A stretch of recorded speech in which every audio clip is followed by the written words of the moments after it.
పుస్తక ప్రియులకు నమస్కారం.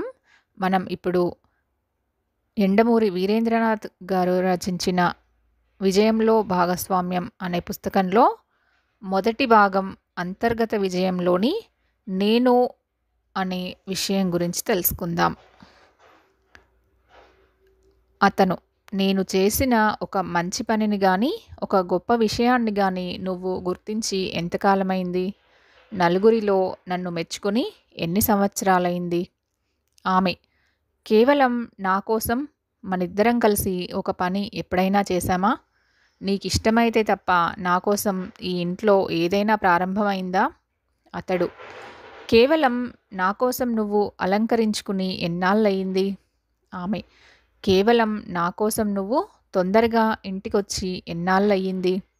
అతను నా మంచితనం గురించో, గొప్పతనం గురించో కనీసం ఒక్కటైనా మన పిల్లలకి నువ్వు ఎప్పుడైనా చెప్పావా?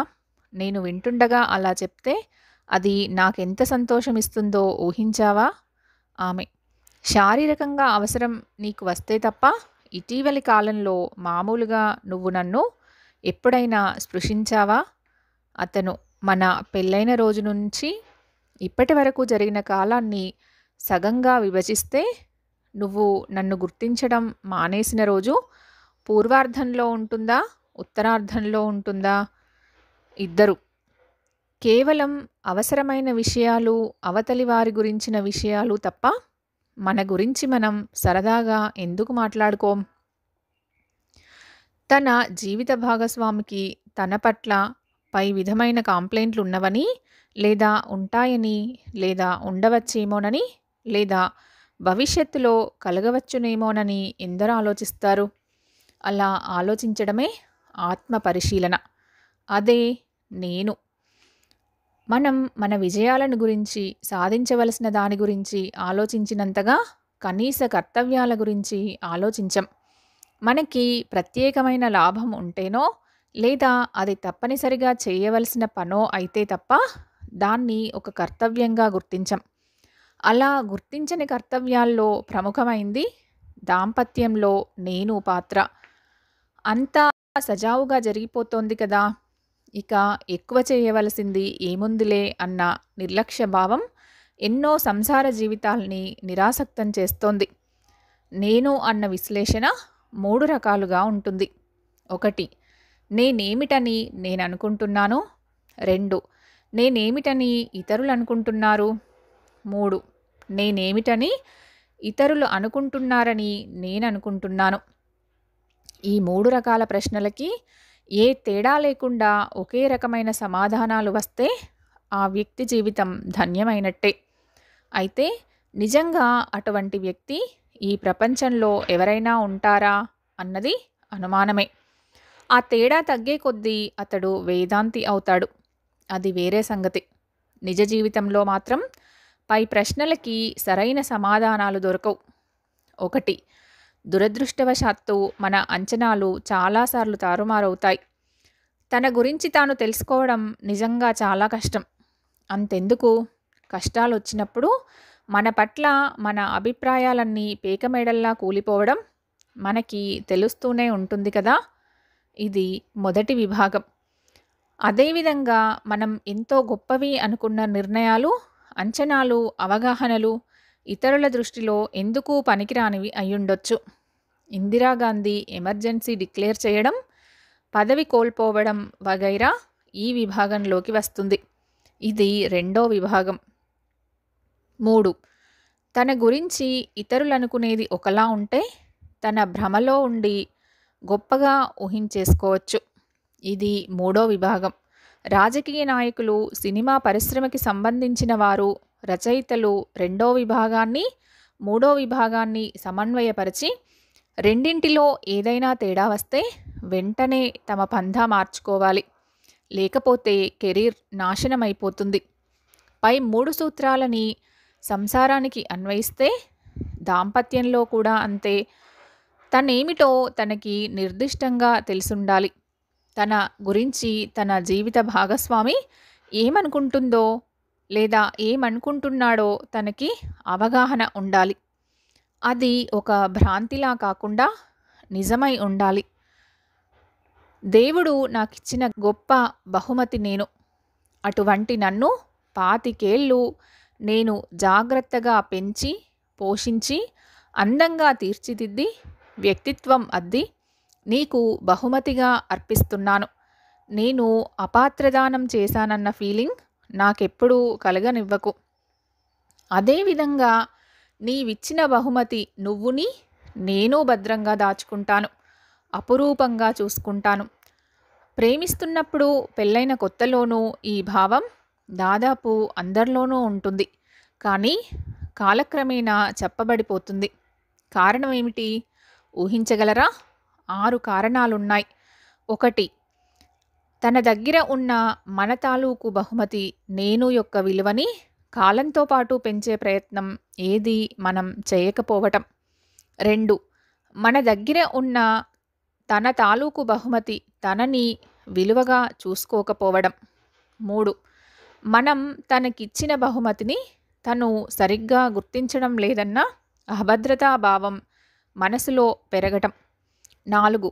మన ఫీలింగ్స్ని తనకి సరిగ్గా చెప్పలేకపోవడం. 5. చెప్పినా అవతలి వ్యక్తి అర్థం చేసుకోగలరన్న నమ్మకం లేకపోవడం. 6. అవతలి వ్యక్తి ఫీలింగ్స్ మనకి అర్థం కాకపోవటం.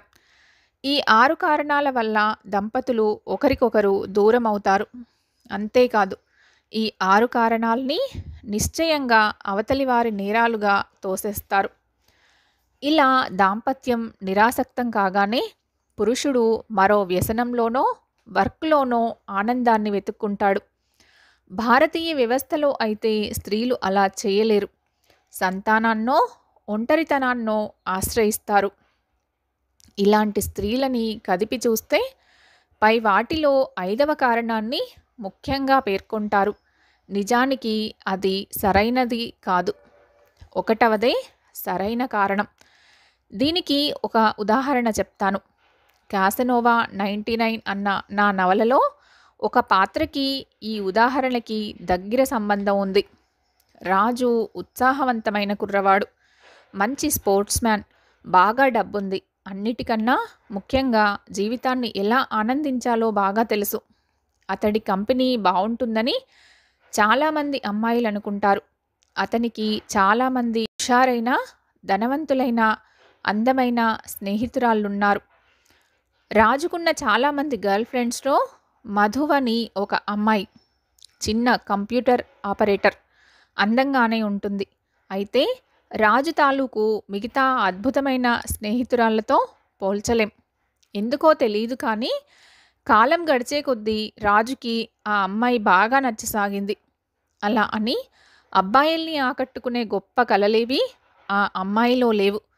అయినా అతడికి ఆ అమ్మాయి అంటే రోజురోజుకి ప్రేమ పెరగసాగింది.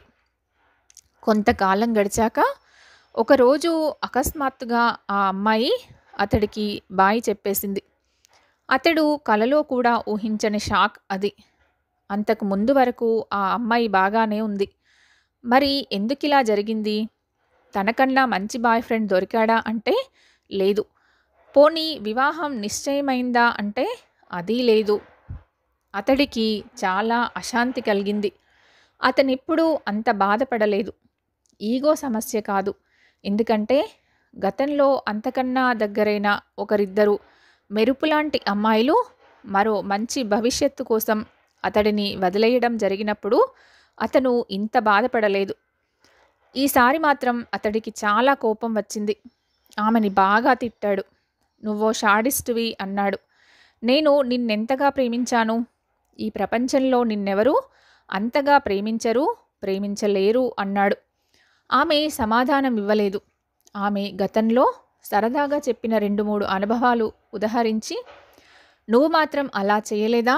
నేనప్పుడు నీలాగే ఈర్ష్యపడ్డానా అన్నాడు. ఆమె అక్కడి నుంచి విసవిసా వెళ్ళిపోయింది. అతడు నిశ్చేష్టుడయ్యాడు. ఏ సాయంత్రం తన నుంచి వీడుకోలు తీసుకోవలసి వచ్చినా వెళ్ళలేక కన్నీళ్లు పెట్టుకున్న అమ్మాయేనా ఈమె అనుకున్నాడు. మనుషులు ఇలా రాక్షసుల్లా ఎందుకు మారిపోతారు అనుకున్నాడు. బాధతో తాగుడు అలవాటు చేసుకున్నాడు. పై సంఘటనని విశ్లేషిద్దాం.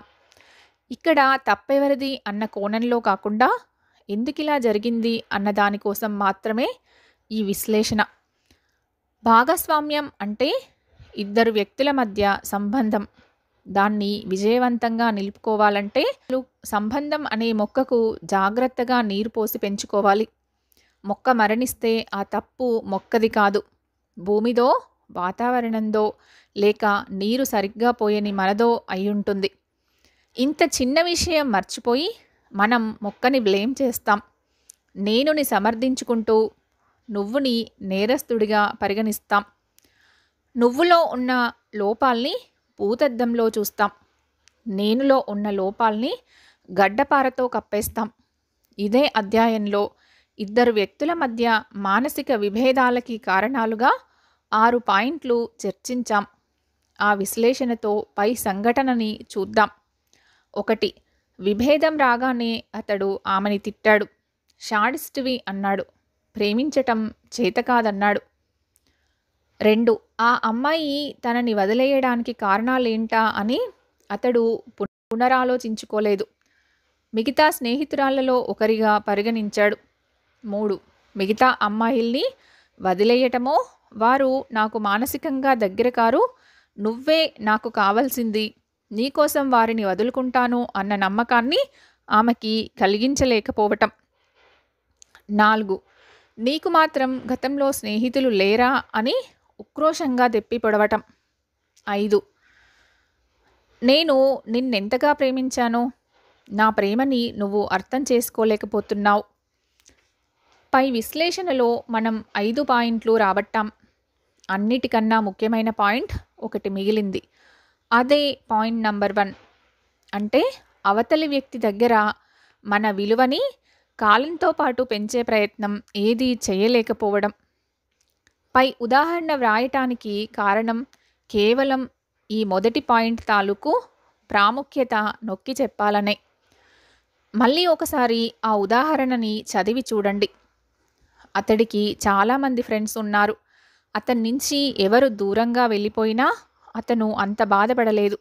ఆమెకి అద్భుతమైన కలలేమీ లేవు. అయినా అతడికి ఆమె అంటే రోజురోజుకి ప్రేమ పెరగసాగింది. ఈ వాక్యాలే అతడి తప్పుని సూచిస్తాయి. ఆమె ఇతడి జీవితంలోకి సాధారణంగా ప్రవేశించింది. కానీ వెంటనే అతడి దగ్గరున్న తన ఎఫెక్షన్ బ్యాంకులో ఆప్యాయత జమ రోజురోజుకి ఎక్కువయ్యేలా చూసుకుంది. ఇట్నుంచి అతడు అటువంటి ప్రయత్నం ఏమీ చేయలేదు. అందుకే ఆమె బ్యాంకులో అతడి విలువ తరిగిపోసాగింది. కాబట్టి విడిపోవాల్సిన స్టేజిలో ఆమె కంటే అతడు ఎక్కువ బాధపడ్డాడు. తాగుడిని ఆశ్రయించాడు. ఆమెతో బాంధవ్యాన్ని పాడు చేసుకున్నాడు. 3 రకాల పరిణామక్రమాలు. పైన నేను స్పాయిల్ అన్న పదం ఉపయోగించాను. ఇది చాలా భయంకరమైనది. మనుష్యులు విడిపోవాల్సి వచ్చినప్పుడు దాని పరిణామం 3 రకాలుగా ఉంటుంది. 1. భౌతికంగా విడిపోవడం. 2. బంధాన్ని పాడు చేసుకుని విడిపోవటం. 3. భౌతికంగా కలిసుండి మానసికంగా విడిపోవడం. 1. అతడు ఆ అమ్మాయి మీదే నెపమంతా వేసి ఆమె తప్పుల్ని ఎత్తిచూపి కించపరిచాడు. ఆ విధంగా బంధాన్ని తిరిగి బాగుపడని రీతిలో పాడు చేశాడు. భాగస్వాములు బిజినెస్ నుంచి విడిపోయేటప్పుడు, రాజకీయ నాయకులు పార్టీ మారినప్పుడు ఈ విధంగా ప్రవర్తిస్తూ ఉంటారు. దీన్ని సరిదిద్దుకోవడానికి చాలా సుదీర్ఘమైన కాలం పడుతుంది. ఒక్కోసారి తిరిగి ఆ బంధం అతకదు కూడా. ప్రేమికుల్లో ఒకరు ఆవేశపరులైతే కూడా ఆ విధంగా అది తెగిపోతూ ఉంటుంది. దంపతుల్లో విడాకులకి ముందు జరిగేది కూడా ఇదే. ఇది పిల్లలపై చాలా చెడు ప్రభావాన్ని చూపుతుంది. 2. విడిపోవడం తప్పనిసరి అయినప్పుడు బంధాన్ని స్పాయిల్ చేసుకోకుండా బ్రేక్ చేసుకోవడం మంచిది. అప్పుడు అవతలి వారికి మనపై శాశ్వతమైన చెడు అభిప్రాయం కలగదు. కనీసం గతం తాలూకు అనుభూతి మిగులుతుంది. దురదృష్టవశాత్తు విడిపోవాల్సి వచ్చినప్పుడు మనం మనసులో కోపం, విమర్శ, దుగ్ధ, కసి, దిగులు, చేతకానితనం, దుఃఖం అంతా వెళ్ళగక్కి ఒక అసహ్య భావాన్ని మన పట్ల అవతలి వారికి మిగిలేలా చేస్తాం. 3. మూడో పరిణామం అన్నింటికన్నా బాధాకరమైనది. చాలా సంసారాల్లో జరుగుతున్నది. దంపతులు విడిపోరు. కలిసుండక తప్పదు. కాబట్టి కలిసి ఉంటారు. అయినా సరే ఒకరి పట్ల ఒకరికి ఎన్నో ఫిర్యాదులు. మగవాడు పైకి అరుస్తాడు. మెత్తనిదైతే స్త్రీ లోలోపలే కుమిలిపోతుంది. ఇద్దరి మధ్య సరైన కమ్యూనికేషన్ ఉండదు. జీవితం నిరాసక్తమవడానికి మళ్ళీ ఆ 6 కారణాలే. అవే బాంధవ్యాన్ని నీళ్లు కార్చేస్తాయి. ఇదంతా చదివి మనం ఒక నిర్ణయానికి రావచ్చు. ఒక సంబంధం పాడైనా, విడిపోయినా, నీళ్లు గారినా దానికి కారణం నువ్వు కాదు, నేను. ఈ ఆరోగ్యకరమైన అవగాహనతో ఆత్మ పరిశీలన మార్గాన్ని అన్వేషిస్తూ ముందుకు సాగుదాం. సంతృప్తి వర్సెస్ పలాయనవాదం దాంపత్యంలో. నిరంతరం బాధతో, డిప్రెషన్తో ఎందుకొచ్చిన జీవితం రా బాబు ఇది అని బ్రతికే నిరాశావాదుల్ని వదిలి మిగతా వారిని గురించి ఈ విభాగంలో చర్చిద్దాం. చాలా క్లిష్టమైన విషయం ఇది. ఎందుకంటే ఏ వ్యక్తి కూడా తనది పలాయనవాదమని ఒప్పుకోడు. తనదే కరెక్ట్ అంటాడు, వాదిస్తాడు. మనకేం అభ్యంతరం లేదు. ఎందుకు లేదో ఒక ఉదాహరణ ద్వారా పరిశీలిద్దాం. ఒక వ్యక్తి రోజుకి 23 గంటల పాటు నిద్రపోతాడు అనుకుందాం. తిండికి, కాలకృత్యాలకి మాత్రమే అతడు 1 గంట పాటు లేచి తిరిగి నిద్రకు ఉపక్రమిస్తాడు. మనకి అభ్యంతరం లేదు. అతడు గొప్ప విజయం సాధించినట్లే. అయితే కొన్ని ప్రామాణికాలకి అతడు నిబద్ధుడై ఉండాలి. 1. అతడి నిద్ర వల్ల ఎవరికీ కష్టం, శ్రమ, నష్టం కలగకూడదు. 2. తన జీవన విధానం పట్ల అతడు 100% సంతుష్టుడై ఉండాలి. 3. తనకి ఫలానాది లేదే అని ఎవర్నీ చూసి అసూయ పడకూడదు. 4. భవిష్యత్ పట్ల నిద్ర మేల్కొన్న గంటలో అరక్షణం పాటు కూడా చింత ఉండకూడదు. అలా అయితే అతడు విజయుడే. కానీ ఇది సాధ్యమేనా? నిద్ర సంగతి వదిలేద్దాం. మామూలు ప్రాపంచిక విషయాలు తెలుసుకుందాం. ఎవడు ఫలాయనవాది, ఎవడు నిజమైన సంతృప్తుడు? తమకి ఇంతకన్నా ఆనందం అవసరం లేదు. తాము చాలా ఆనందంగా ఉన్నాం అనుకునే విభాగం ఒకటుంది. అర్ధరాత్రి వరకు ఆఫీసుల్లో పనిచేసేవారు, తాగుబోతులు, మూఢభక్తులు, సంఘసేవలో నిరంతరం గడిపేవారు ఈ విభాగంలోకి వస్తారు. వీరు ఫలాయనవాదుల, సంతృప్తుల చెప్పడం కష్టం. అయితే దీనికి కూడా కొన్ని ప్రామాణిక నిబద్ధతలున్నాయి. 1. ఇంతకన్నా ఆనందం పొందే విజయం మరేదైనా ఉందా అన్న శోధనలో గడపాలన్న తృష్ణ. 2. తమ జీవన విధానం పట్ల ఇతరులకి నష్టం. ఈ 2 లేకపోతే ఇది కూడా విజయమే. పై చెప్పిన ఉదాహరణలో ఎన్ని ఈ పరీక్షకి నిలబడగలవో మీరే నిర్ణయించండి. ఈ పరీక్షలో పాస్ అయితే ఇక సమస్యే లేదు. కానీ అదంత సులభం కాదు. నిద్ర లేచాక అతడికి తిండి ఎవరు పెడతారు? ఎందుకు పెట్టాలి? నిద్ర లేచినప్పుడు అతడు అనారోగ్యం ఫీల్ అవుతే ఎవరు సేవ చేస్తారు? ఆత్మీయత బ్యాంక్ అకౌంట్లో అంత జమ ఎప్పుడు చేసుకున్నాడు? రోజుకి 23 గంటలు నిద్రకే సరిపోయిందిగా. ఇక రకరకాల విజయాలు సాధించటానికి సమయం ఏది?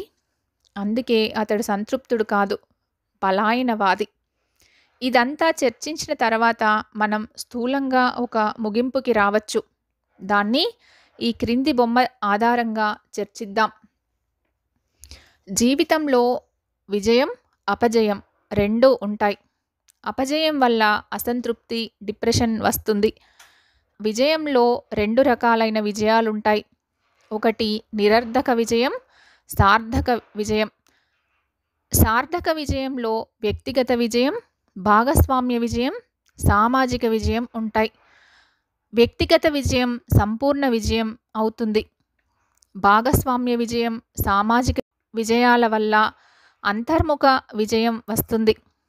అంతర్ముఖ విజయం కూడా సంపూర్ణ విజయానికి దారితీస్తుంది. వ్యక్తిగత, సామాజిక విజయాల గురించి నేను ఇంతకు ముందు 'విజయానికి 5 మెట్లు' పుస్తకంలోనే చాలా వివరంగా చర్చించాను. ఇప్పుడు కేవలం అంతర్ముఖ, భాగస్వామ్య విజయాల గురించే ప్రస్తావిస్తాను. ముందు అంతర్ముఖ విజయం గురించి చర్చిద్దాం. యోగా గత దశాబ్దంతో పోల్చుకుంటే ఇటీవలి కాలంలో మనుష్యులకి భక్తి, మెడిటేషన్, తాత్విక చింతన ఎక్కువ అవ్వడం గమనించవచ్చు. చాలామంది బాబాలు, స్వామీజీలు ఈ విధంగా ప్రజల్ని తమ బోధనలతో ప్రభావితం చేస్తున్నారు. కొన్ని లక్షల మంది భక్తులుగా తయారవుతుంటే కొన్ని వేల మంది పూర్తిగా తమ జీవితాల్ని వీరికి అంకితం చేస్తున్నారు. అభద్రతా భావం, పాపభీతి, అసందిగ్ధమైన భావాల సంఘర్షణ, ఒంటరితనం, మెకానికల్ జీవితం పట్ల విసుగు మనిషిని ఈ విధమైన పంథాని ఎంచుకునేలా చేస్తున్నాయి. ముఖ్యంగా మెకానికల్ జీవితం పట్ల మనిషి విసిగిపోయాడు. పూర్వపు ఉమ్మడి కుటుంబాలు, ప్రేమలు, ఆప్యాయతలు ఇప్పుడు లేవు. ఏ మనిషైనా తాను ఎలా బతికినా సరే మంచినే కోరుకుంటాడు, మంచిని పంచాలి అనుకుంటాడు, ప్రపంచమంతా మంచిగా ఉండాలి అనుకుంటాడు. అలా అందరూ ఉండడం లేదు అని విచారిస్తాడు. అప్పుడే ఈ అంతర్ముఖ విజయం పేరిట ఆధ్యాత్మికవాదులు అతడిని ప్రభావితం చేస్తారు. ఇదే మంచి అన్న నమ్మకం కలిగేలా చేస్తారు. ఈ విధానాలు మనిషికి ఒక దారిని అతడికి సూచిస్తాయి. అతడికి ఒక ఆలంబన, ఆధారం దొరికినట్లు అనిపిస్తుంది. ఒకప్పుడు నాకు ఈ రకమైన ప్రచారాల పట్ల తేలిక అభిప్రాయం ఉండేది. అటువంటి సమయంలోనే కొన్ని ధ్యాన కేంద్రాల్ని, వివిధ భక్తి సమాజాల్ని దర్శించడం జరిగింది. చాలామంది అక్కడ నిశ్చయంగా ఆనందంగా ఉన్నారు. ఈ విధంగా సంతోషంగా ఉన్నవారిలో చాలామంది దంపతులు కూడా ఉండటం అభినందనీయం. ఈ విధమైన కేంద్రాల్లో సాధారణంగా పూజలు, భజనలు, మొక్కులు, దేవుడికి కోరికలు నివేదించడం మొదలైనవి లేకపోవడం చాలా అభిలషణీయమైన మార్పు. నిన్ను నువ్వు తెలుసుకో, నీ నుంచి నువ్వు విడివడు, నీవు కేవలం శరీరధారివి మాత్రమే. కోపం, దుఃఖం మొదలైన వాటిని విసర్జించు.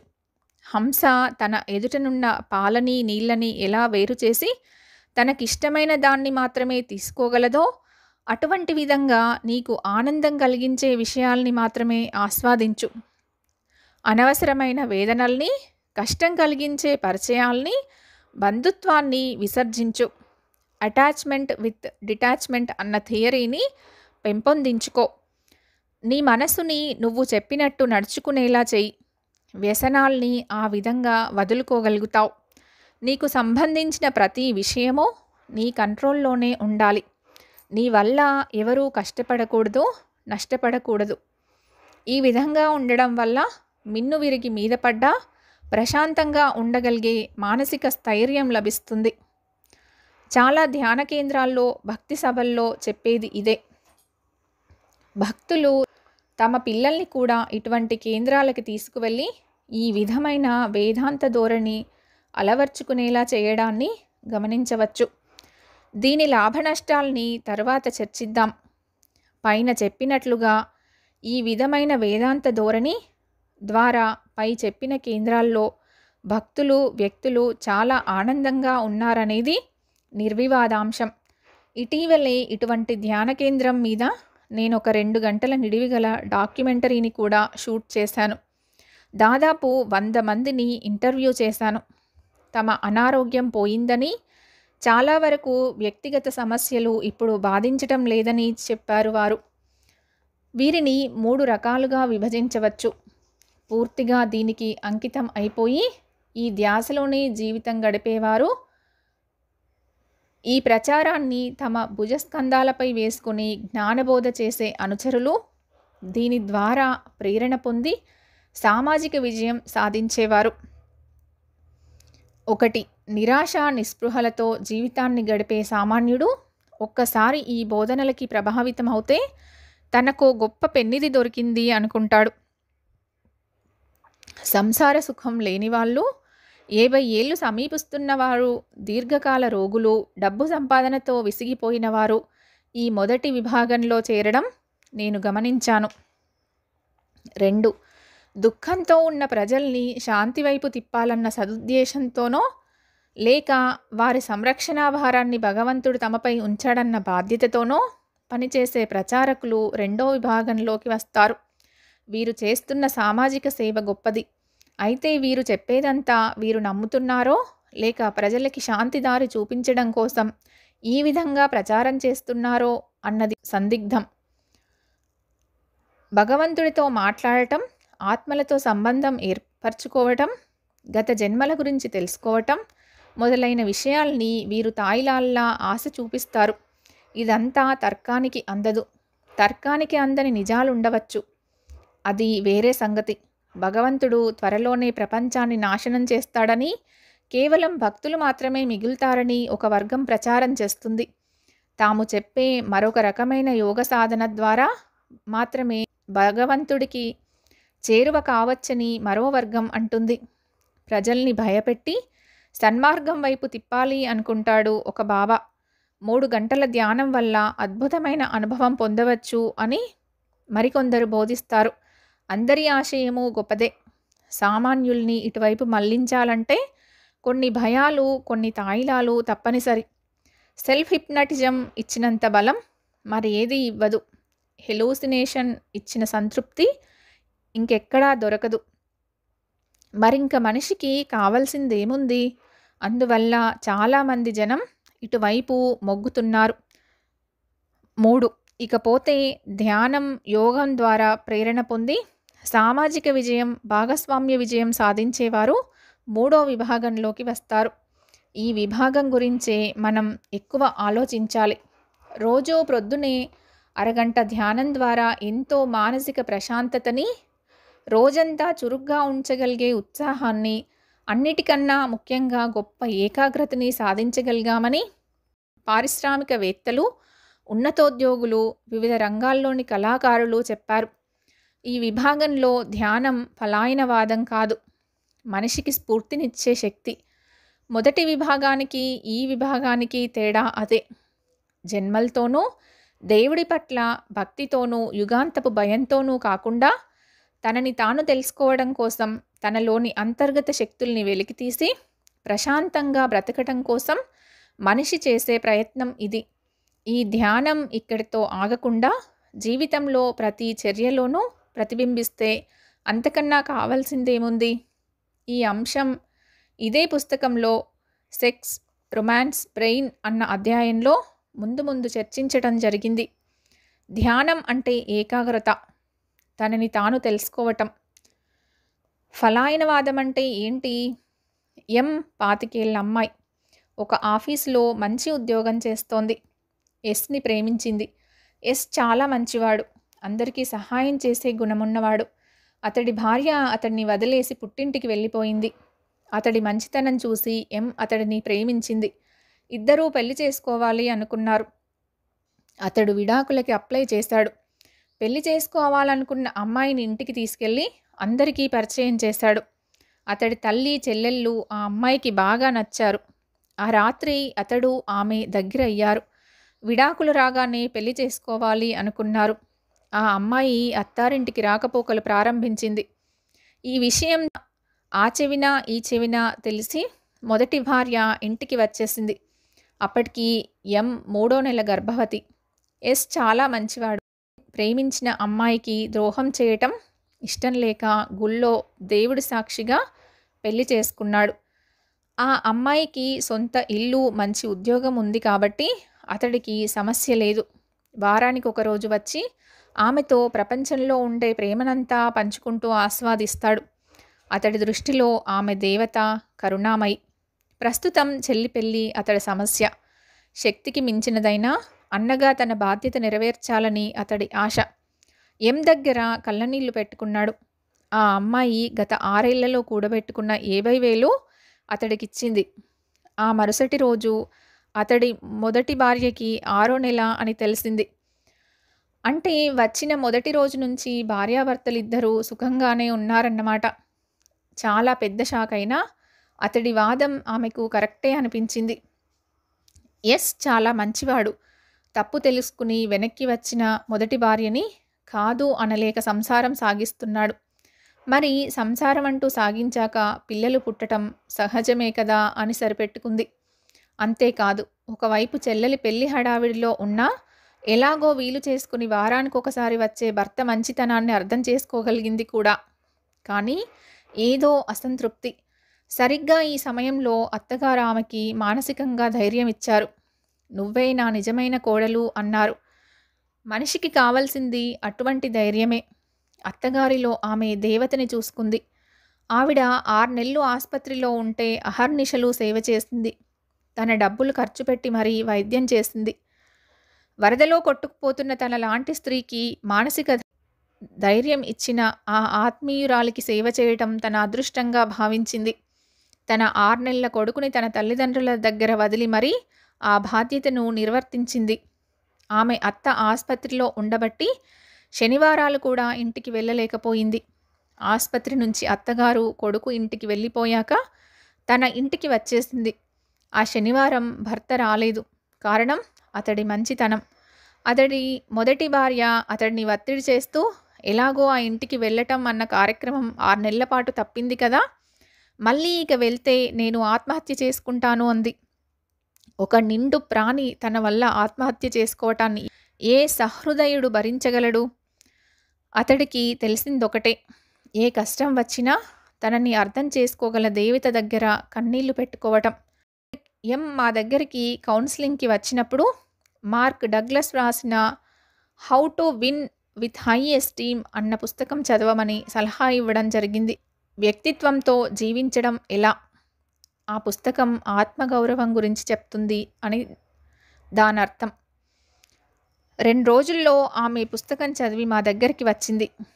ఆమె మాట్లాడినదంతా ఒక వాక్యంలో కుదిస్తే అది ఇది. ఫలాయనవాదం అంటే ఏమిటో నాకు అర్థమైంది అని చెప్పింది. ఫలాయనవాదానికి ఆత్మగౌరవానికి ఏం సంబంధం ఉందని చాలామందికి అనుమానం రావచ్చు. ఆత్మగౌరవం అన్నది వ్యక్తిత్వానికి వెన్నెముక లాంటిది. విజయం తాలూకు ప్రథమ సోపానం అది. అత్తామామల్ని పీడించి డబ్బు కొల్లగొట్టేవారు, తమ సంపాదన తమ సొంత కుటుంబీకులకు వెచ్చించి భార్య జీతంతో ఇల్లు గడపమని నిర్దేశించేవారు, స్కామ్ల ద్వారా కోట్లు సంపాదించే నాయకులు, ప్రశ్నాపత్రాల లీకేజీ వల్ల లక్షల విద్యార్థుల జీవితాల్ని నాశనం చేసేవారు ఆర్థిక విజయాన్ని సాధించి ఉండవచ్చుగాక. కానీ ఆత్మగౌరవాన్ని నాశనం చేసే చర్యలివి. ప్రతి వ్యక్తి తన ఆత్మకి జవాబుదారీ కావాలి. అద్దంలో చూసుకున్నట్లు అనునిత్యం ఆత్మవైపు చూసుకోవాలి. ఆత్మశోధన మనసుని ప్రక్షాళనం చేసి ప్రశాంతంగా ఉంచుతుంది. ఆ తృప్తికి మించింది మరేదీ లేదు. ఎప్పుడైతే మన నిరర్ధక విజయాల్ని, అక్రమ సంపాదన, బలహీనురాలైన భార్యపై హింస వగైరావన్నీ నిజమైన విజయాలుగా భ్రమిస్తామో అప్పుడే మనసు మసకబారుతుంది. అసలైన విజయాన్ని కృత్రిమమైన ఆనందం డామినేట్ చేస్తుంది. మనిషిని వ్యసనం బలహీనుల్ని చేసినట్లు ఈ కృత్రిమ ఆనందం మనసుని ఆలోచనారహితం చేస్తుంది. తన జీవన విధానమే సరైందన్న భ్రమలోకి తోసి క్రమక్రమంగా నిర్వీర్యం చేస్తుంది. అదే పలాయనవాదం. దీనికి ఒక సరిహద్దు అంటూ లేదు.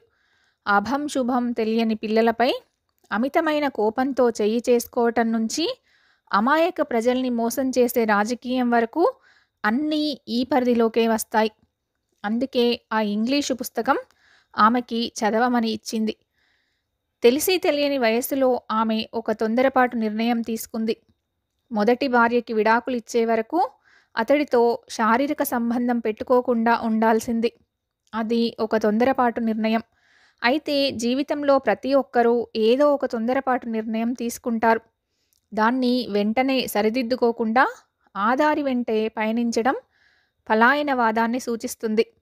అతడు భార్యతో సుఖంగా సంసారం చేసుకుంటున్నాడని తెలిసిన తర్వాత కూడా ఆమె తన నిర్ణయాల్ని పునరాలోచించుకోలేదు. ఆడపడుచుకి ఆర్థిక సహాయం చేయడం, అత్తగారికి సేవలు చేయడం ద్వారా గెలుపు సాధించవచ్చు అనుకుంది. గమ్యం స్పష్టంగా లేదు. వారానికి ఒకరోజు చుట్టపు చూపుగా వచ్చే భర్తని ఆకట్టుకునే మార్గం ఇది కాదు. అత్తగారు, ఆడపడుచులు గడ్డిపరకల్లాంటివారు. ప్రవాహంలో కొట్టుకుపోయేవాడికి చిన్న గడ్డిపరక ఆధారం దొరికినా పట్టుకుంటాడు అన్నది పాత సామెత. విజయ సాధనకి అది పనికిరాదు. దొరికింది కేవలం గడ్డిపరకే అన్నది నిశ్చయం కాగానే దాన్ని వదిలేసి గమ్యం చేరే ఆధారం కోసం అరచేతుల్ని ఖాళీగా ఉంచుకొని తిరిగి శోధించాలి. తన చుట్టూ ఉన్న వాళ్ళందరూ తనని క్యాష్ చేసుకుంటారని తెలిసి దాన్నుంచి బయటపడలేక బాధపడుతూ ఆ నిరాసక్తతకే త్యాగం అని పేరు పెట్టుకోవడం సూడో మదర్ తెరిస్సా సిండ్రోమ్. ఆమె ఈ విభాగానికి చెందింది. పై ఉదాహరణలో భర్త పాత్ర మరీ విచిత్రమైనది. ఇతను గుడ్ సామర్టాన్ ఫీవర్తో బాధపడుతున్నాడు. నిజానికి ఇది బాధ కాదు.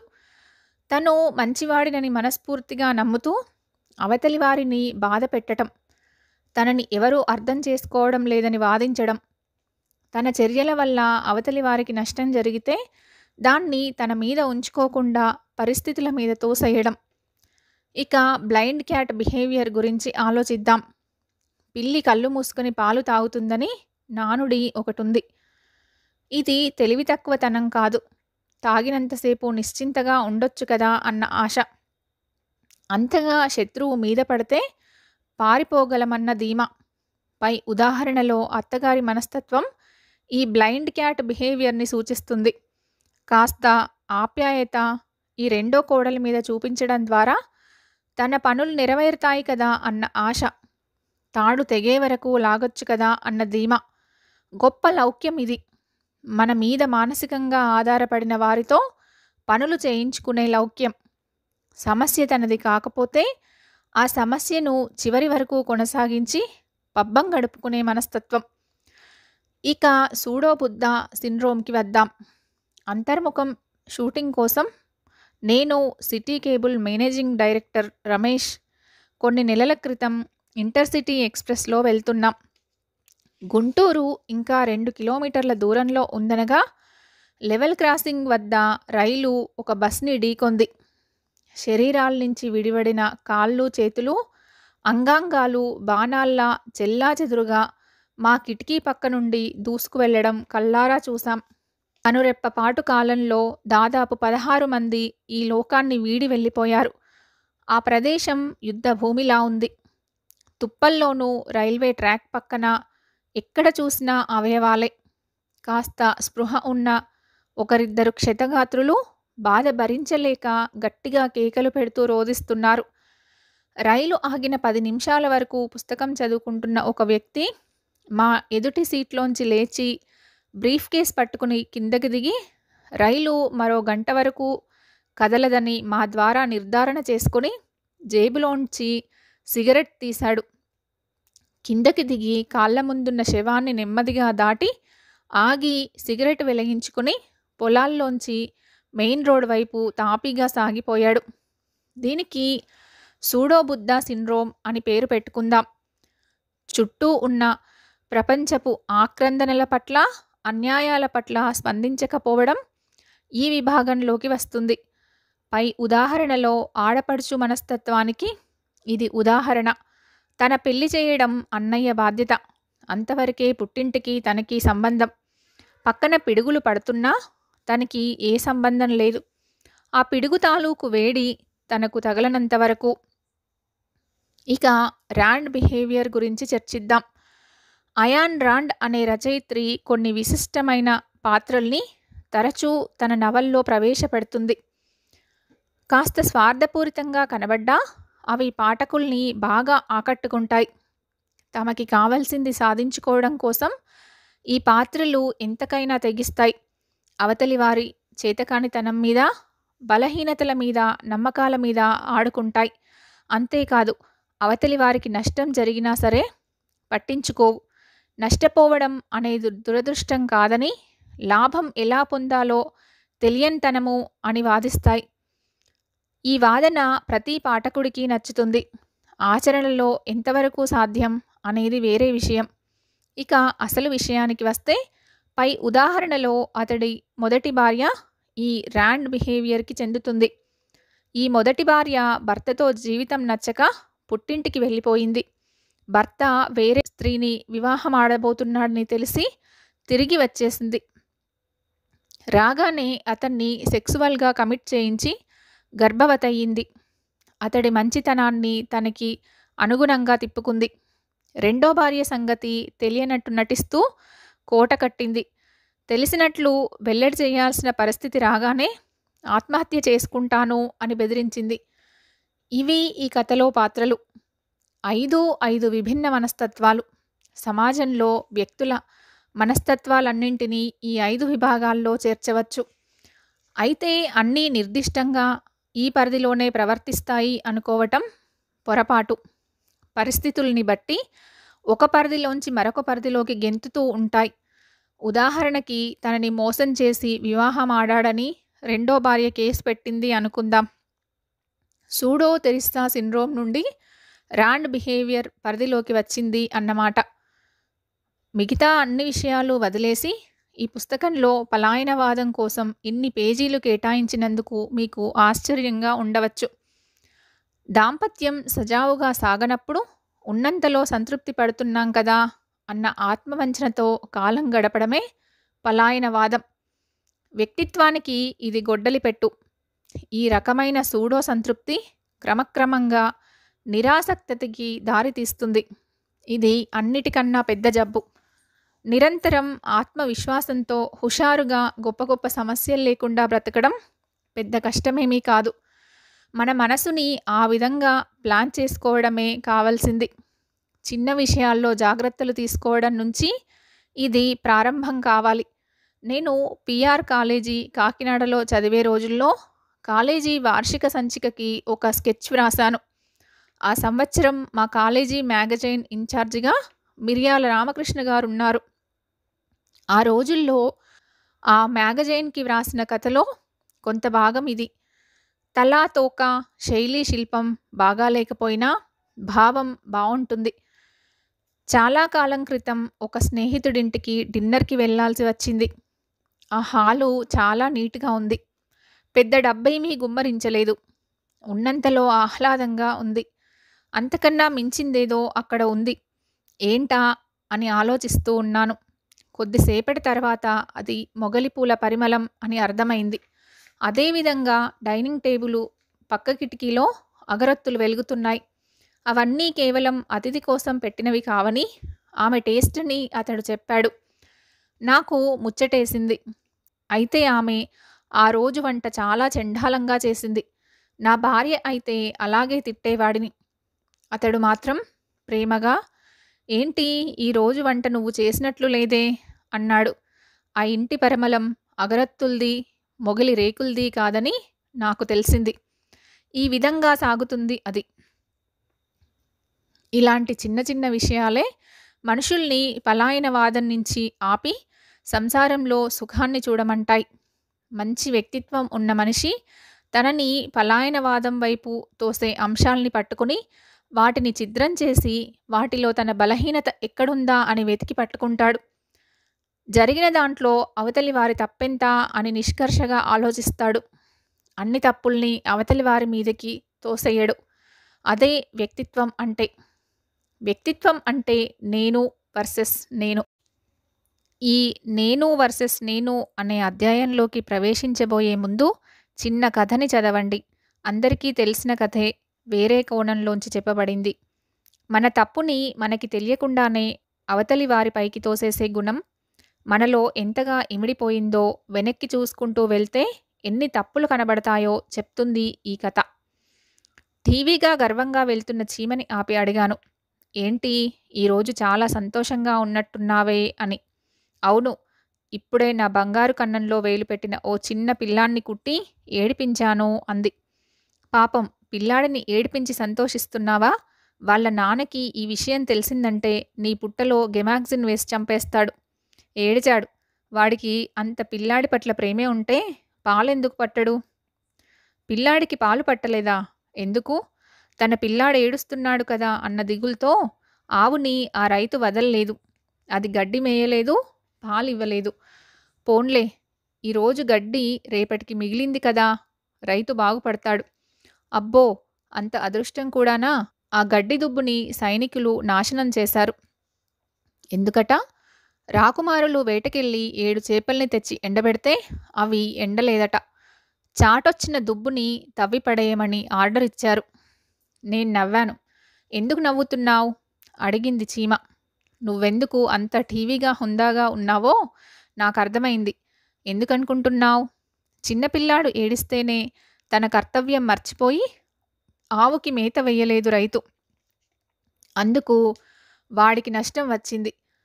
దుబ్బు చాటుంటే చేపలెండవన్న చిన్న సత్యం తెలుసుకోలేకపోయారు రాకుమారులు. అందుకని మాంచి ఎండు చేపల విందు మిస్సయ్యారు వాళ్ళు. పైగా తమ తప్పుకి గడ్డి మీద కోపం చూపించారు. ఫలితంగా దేశాన్ని రక్షించే బాధ్యత వదిలిపెట్టి సైనికులు నిష్ఫలమైన పని చేయవలసి వచ్చింది. 3 జీవిత సత్యాలున్నాయి ఇందులో. 1 చిన్న సమస్యకే కర్తవ్యం మర్చిపోవడం. 2 ఎంతో అనుభవం ఉండి కూడా చిన్న జీవిత సత్యాన్ని తెలుసుకోలేకపోవటం. 3 తన చేతకానితనాన్ని కోపంగా మార్చుకోవటం అన్నాను చీమ వైపు విజయం సాధించిన విక్రమార్కుడిలా చూస్తూ. ఇంకొకటి కూడా ఉంది అంది చీమ. ఏమిటది అని అడిగాను ఆశ్చర్యంగా. అవతలి వారి సామ్రాజ్యంలో అనవసరంగా వేలు పెడితే కాటు తప్పదు. ఇది 4వ సత్యం అంటూ నవ్వింది. ఆ విషయం నాకు తోచనందుకు సిగ్గుపడుతూ, అవును, ప్రమాదం జరిగిన తర్వాత అయ్యో నాకు తెలీదే, నాకు తెలియక పుట్టలో వేలు పెట్టానే, నాది అమాయకత్వమే అంటూ వాపోతే ప్రయోజనం ఉండదు అంటూ అక్కడి నుంచి కదిలాను. మనిషి వ్యక్తిత్వాన్ని నిర్మించే 4 అంశాలు నాకు బోధపడ్డాయి. ఇక నుంచి చిన్నపిల్లలకి 7 చేపల కథని ఈ విధంగా చెప్పాలి అని నిర్ణయించుకున్నాను. నేను అనే విభాగంలో ఉన్న మరింత విశ్లేషణను వచ్చే భాగంలో తెలుసుకుందాం. నమస్కారం.